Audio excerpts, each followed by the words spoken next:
Մեր եթերում այժմ վերլուծությունների ժամանակն է, այստեղ է Արմեն Չիբուխչյանը, բարև ձեզ Արմեն։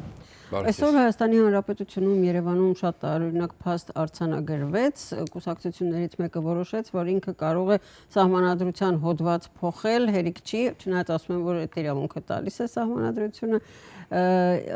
մեկ էլ նշանակել իրենց վարչապետ քաղաքացու, որը քաղաքացիություն ունի Ռուսաստանի եւ չգիտեմ որտեղի, երևի Հայաստանի ունի թե չէ չգիտեմ, մինչդեռ օրենքը պահանջ ունի, որ մարդը վերջին 4 տարին գոնե պիտի ապրած լինի Հայաստանի Հանրապետությունում, լինի միայն Հայաստանի քաղաքացի, լինի միայն Հայաստանի քաղաքացի, տիրապետի հայերենին, էլի ինչ որ բաներ, ոչ մեկը չի համապատասխանում եւ խոսքը հասկացակում մասին է Սամվել Կարապետյանի։ Տեսեք, ինչ էին դրի անունը ուժեղ Հայաստան։ Ինչ որ տես մի բան լոզունգ էր, ինչ էր, մի խոսքով։ Ուժեղ Հայաստան կուսակցությունը։ Տեսեք, նախ սկսենք նրանից, որ ուրեմն մենք պետք է հասկանանք ինչ ֆենոմենի հետ գործ ունենք։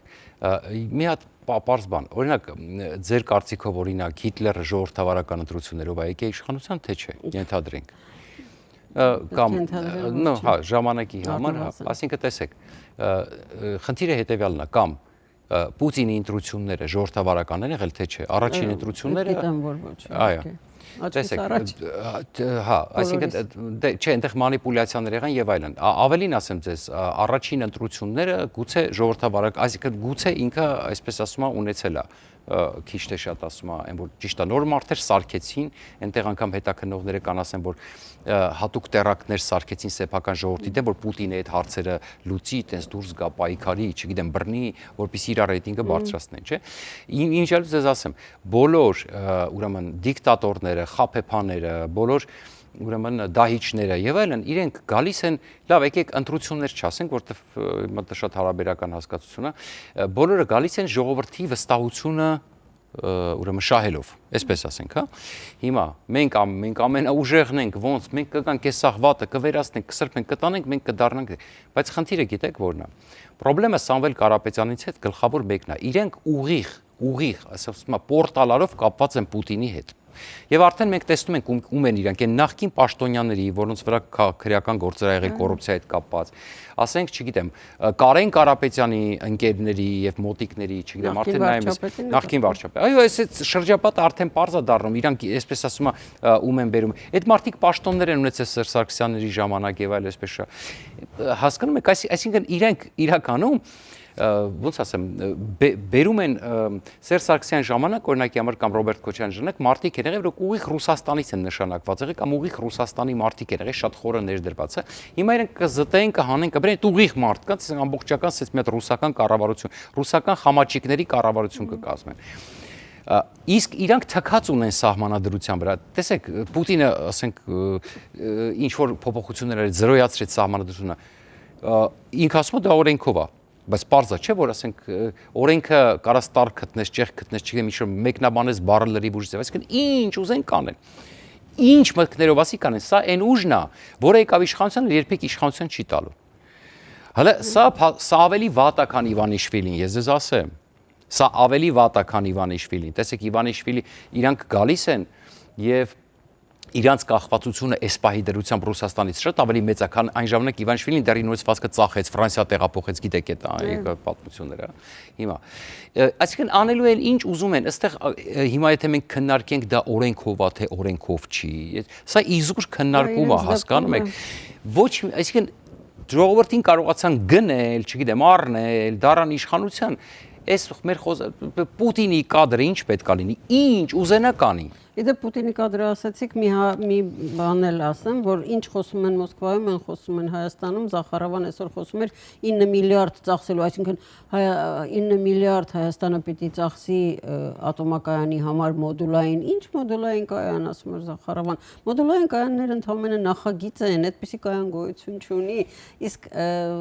եթե չեմ սխալվում, Նարեկն էլ մի քանի օր առաջ էր ասում, սրանց տեխնոլոգիաները, մոդուլային կայաններ, դրանք այո, այս պահի դրությամբ նախագիծ են, բայց արդեն, այսպես ասեմ, սկսվել է գործընթացները։ Միացյալ Նահանգներում մենակ Այդահոյում 3 տեղ վերցրած է արդեն եւ նախատեսվում է շինարարությունը, այնտեղ չգիտենք ուղղակի ժամկետների հարց է։ Համենապես նախնական նախատեսված է շինարարությունը 26-ից 29 թվականը սկսել։ Վախենում եմ նորից պնդել, բայց ես կարծեմ տեսել եմ հենց գործող ատոմակայանների Չէ,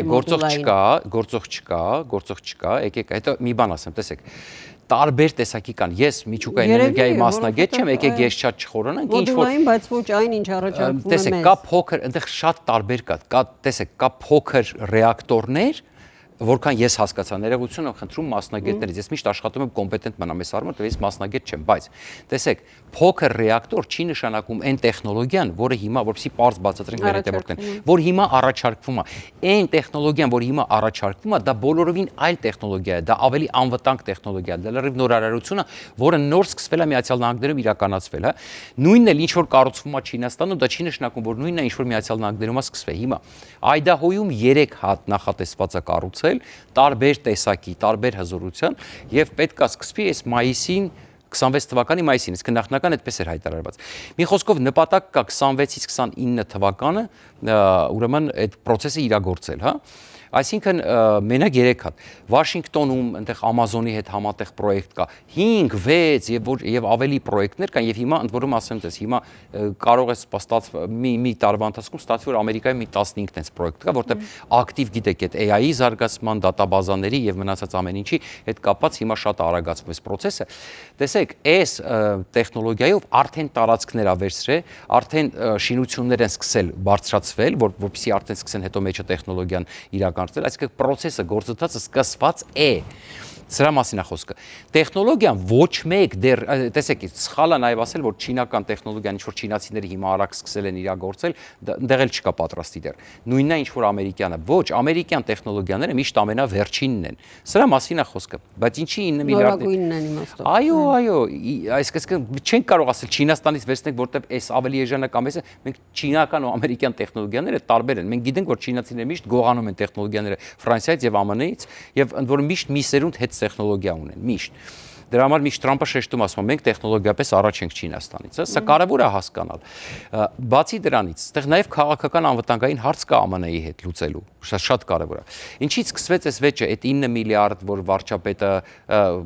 J.D. Vance հետ հանդիպում էր, թարգմանության հետ կապած, այդ ամեն ինչի մեջ չեմ ուզում մտնել, այնտեղ այո, թարգմանությունը սխալ էր, հետո J.D. Vance-ն էլ պատասխանեց անկապ ինչ որ բան պատասխանեց, որտեղ չէր սպասում այդ հարցին։ Պարզա որ Հայաստանը չունի 9 միլիարդ, եւ պարզա որ այդ գումարները անգամ եթե այդ ատոմակայանը սկզբից 5 միլիարդ պետք է ներդրվի, եթե խոսքը այդ պահին ատոմակայանի մասին, որտեղ ոչ մեկ չհասկացավ խոսքը ինչի մասին է, ճիշտ ասած, չի կարելի պնդել որ խոսքը կոնկրետ ինչ որ մի բանի մասին էր, հա։ Պարզա որ դա Հայաստանին օգնելու են, ասենք, հետո գումարը տարբեր ձևերով կարելի է հանել, ասենք Եվրամիությունը կարող է օժանդակի, չի, տարբեր ձևեր կա այդ գումարները ստանալու կամ Զախարովան ասում էր թրիպից կստանան, բայց թրիպը ուրա չկա։ Բայց տեսեք, խնդիրը դրա մասին է, որ այդ 9 միլիարդը անգամ J.D. Vance-ը հաջորդ օրը չպնդեց, որ դա ատոմակայանի մասին է, հա։ Բայց արագ օգտվեցին առիթից, ենթադրեցին, որ դա կարող է 9 միլիարդ ինչ որ մի հատ ընդհանուր շատ 5 ու 4-ը ինչի մասին է։ Այո, սկզբից 5, հետո 4։ Ուզում ասեմ, ոչ մեկ չի պարզաբանել ինչի մասին է, բայց առաջին օրը Նարեկ Կարապետյանը մտավ ու տեսեք, Նարեկ Կարապետյանը ասեց 9 միլիարդով մեր վրա ատոմակայան են ծախում, Զախարովան 2 օր հետո նույն բանը կրկնեց։ Սա ինչի մասին է խոսքում։ Իրանք պորտալարով իրար հետ կապված են, հա։ Այսինքն իրանք երկուսի նպատակն է վարկաբեկել Ամերիկան։ Եվ մա տեսնում ենք ոնց են խառնվել իրար, որ վարկաբեկեն ատոմակայան, որտեղ ատոմակայանը միջելց ամենակարևոր որոշումներ, որ այդ այցի ժամ, այս ատոմակայանը չէ, այդ բարձ այդ համաձայնագիրն է դեռ, բայց դա ճանապարհը հարթում դեպի ատոմակայանը։ Իրանք դրանից են խառնվել իրար։ Գնանք Կովազդի։ Այո։ Կվերադառնանք շուտով։ Armflix հարթակում անընդմեջ նորությունները կարող են զարմացնել, բայց դրանք իրականություն են։ Այսուհետ Armflix-ի օրացուցային հրապարակումներ նոր կոնտենտի վերաբերյալ միայն փետրվար ամսվա նորություններն են։ Կայսրության թևերը երրորդ եթերաշրջան նկարահանված 3 երկրում՝ Հայաստան, Ռուսաստան, Միացյալ Նահանգներ։ Վերջին վկան նկարահանված Միացյալ Նահանգներում։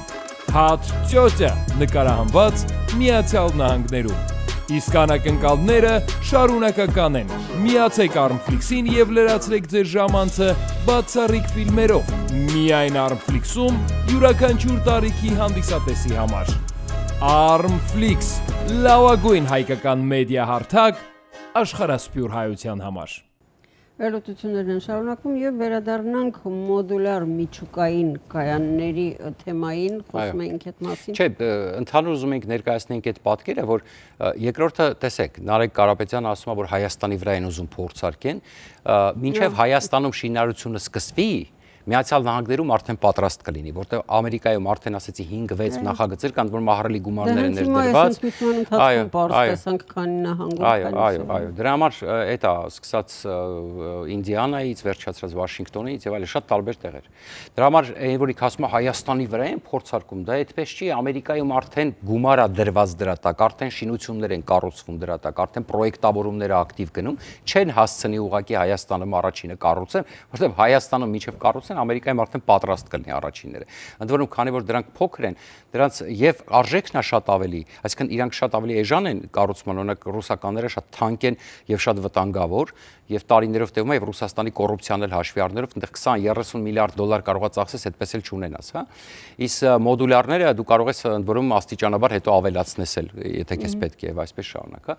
Եվ դրանք բավականին էժան են ու ավելի արագ են կառուցման մեջ, այսինքն ժամկետների իմաստով։ Եվ 36 թվականը միջև մենք կհասցնենք փոխարինենք ուրեմն բան։ Որտեվ երկարաձգվել է։ Այո, ես վստահեցնում եմ, թե հիմա ռուսներին պատվիրեն իրանց ավանդական ատոմակայանը չի հասնելու 36, 40-ին էլ չի հասնելու։ 46-ին իսկ եթե ճիշտը խոսանք, ռուսները չեն կառուցելու, որտեվ ռուսները այդքան փող չեն ներդնի, Հայաստանն էլ չունի այդքան փող, որ տա 20-30 միլիարդ դոլար։ Այդտեղ այդ մոռացեք այդ պատմությունը, բերելու են նրան, ասել են դե հիմա չունեք, յոլա գնացեք, որ չունեք արդեն ատոմակայան, հա։ Դրա համար տեսեք, ռուսներն էլ արդեն չունեն այդքան հզորություն ու փող, որ ասենք կարողանան soft power փափուկ ուժ, ոչ մի բան չունեն արդեն։ Խնդիրը հետեւյալն է, իրանք Ուկրաինայում թաղեցին։ Սա է խնդրեմը։ Հիմա ինչի մասին եմ ես ուզում ասեմ, տեսեք, իրենք ասում են ուժեղ Հայաստան, ումով ուժեղ Հայաստան։ Ձեր մեջ կը Պուտինն է։ Տեսեք ինչ անում Թրամփը։ Թրամփը Պուտինին հանեց մերձավոր արևելքից, Թրամփը ուրեմն Պուտինին հանում է հարավային Կովկասից, Թրամփը Պուտինին հանում է Արկտիկայից, Պուտինը ասեց արի Արկտիկայի շուրջ բանակցենք, ասեց Գրենլանդիան իմն է, Արկտիկան ես կտանորենեմ, կոպիտ ասած, հա։ Պուտինը հանեց Վենեսուելայից, ամենակարևոր հարվածը որ հասցնեց, կներեք Թրամփը Պուտինին հանեց Վենեսուելայից, Թրամփը հիմա Պուտինին հանում է Կուբայից, տեսնում եք ինչա կատարում, Թրամփը սկսել են աշխատել արդեն եվրոպացիներն էլ առանձին Աֆրիկայի հետ կապած, Իսրայելն է Միացյալ Նահանգների ուրեմն մեջքով մտնում արդեն Աֆրիկայում սկսում հարցեր լուծել, այսինքն տոտալ իրավիճակ է փոխում։ Ընդ որում զուգահեռաբար հանվում է եւ Ռուսաստանը եւ Չինաստանը շատ տեղերից։ Պրոցես է գնում։ Ինչքան էլ Թրամփը Պուտինի մասին բաները ասում, մենք պետք է իրականությանը նայենք, իրականությունը ուրիշ է։ Իրականությունը հետեւյալն է, որ Պուտինից մնացել է պտառը։ Սրա մասին է խոսքը։ Իսկ հիմա կոպիտ ասած մենք տեսեք ումով է ուժող մարդը, որ տոտալ կախված է Ռուսաստանից, Պուտինից, որին բոլոր տեղերից հանում են աշխարհում, որը արդեն ոչ ունի ոչ փող, որտեվ չգիտեմ, երկու դրվագ։ Ռուսական երկաթգծերը 25-ից 50 միլիարդ դոլարի պարտքի մասին են խոսում։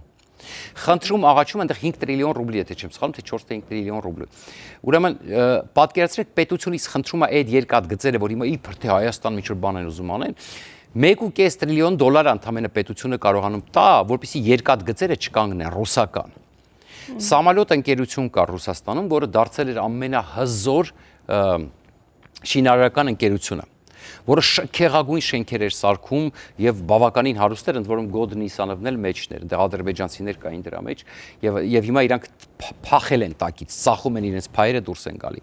Անկելը ահռելի պարտքերի տակ, էլի միլիարդավոր դոլարների եւ պետությանը խնդրում աղաչում է, ասում է, եթե չես ուզում բանկրոտ հայտարարենք, որտեղ այնտեղ բազմաթիվ շենքեր կան չիրացված եւ կատաստրոֆա է լինելու շինարարության ոլորտում, եթե չօգնեն։ Հիմա նորից պետությունից փոխախնդրում, ասում է, ես սնանկ եմ ճանաչվում։ Ռուսաստանի վիճակը կատաստրոֆիկ է, սրանք ումով են բերում ուժեղ Հայաստան սարքում, ես այդ եմ ուզում հասկանամ, այդ որ ուժեղ, այ որ ասում են մենք բանակցելու ենք ուժի տեսանկյունից, չէ, ես ուզում հասկանամ, այդ ով է ուժեղը, Պուտինն է ուժեղը, այդ իրանց ուժը Պուտինն է, որ Ադրբեջանի հետ տենց լկտի խոսալու են, կամ ասենք Ադրբեջանի տենց, գիտեք ի՞նչն է միտքս, ասած հետևյալն է, տեսեք, Պուտինը զորք ուներ Ադրբեջանի տարածքում, չգիտեմ, իրենք համարում էին, ասենք, որ Ադրբեջանի տարածքում զորք ունեն, հա, այն ժամանակվա ուրեմն մեր այսինքն պատերազմից հետո Արցախում իրենք բերել էին զորք էին դրել, չէ։ Ալիևը ասեց, դա իմ տարածքն է, վեր կացեք ռադներդ քաշեք։ Մի վայրկյանում վեր կացան ու ռադները քաշեցին։ Ու մեր պատմական հողից 150,000 մարդ ուղակի դուրս ֆռնդեցին։ Ուղակի ռուսներս էս կանգնած նայում էին, իրանք ուղակի դուրս ֆռնդեցին։ Այդ Պուտինը սպասում էր, որ դու գայիր, որ Ադրբեջանի հետ ուժեղ խոսայիր, եթե եմ ուզում հասկանամ, հա, ասենք տրամաբանությունը որտեղ է ատեղել, ասենք ուզում ասեմ, սա կատաստրոֆա է, ցավոք սրտի մենակ մի բան, պետք է հաշվի առնել, որ իրանց ձեռքը դեռ ռեսուրսներ կան եւ ցավոք սրտի ես ուղղակի ապշած եմ, որ Հայաստանի իշխանությունները իրանց այսպես PR արեցին։ Այս կուսակցությունը պետք է ընդհանրապես չգրանցվի, որտեղ իրանց կապիտալը Ռուսաստանից է։ Մենք ժողովրդավար երկիր ենք։ Շատ։ Այո։ Ամեն անգամ ասում եք զուգում չի։ Ասենք որ չմոռանանք։ Շուշուտ ասենք։ Շնորհակալություն, հաջողություն։ Տեսություն կհանդիպենք վաղը։ ARTN լուրերի հովանավորն է FIBI ընկերությունը։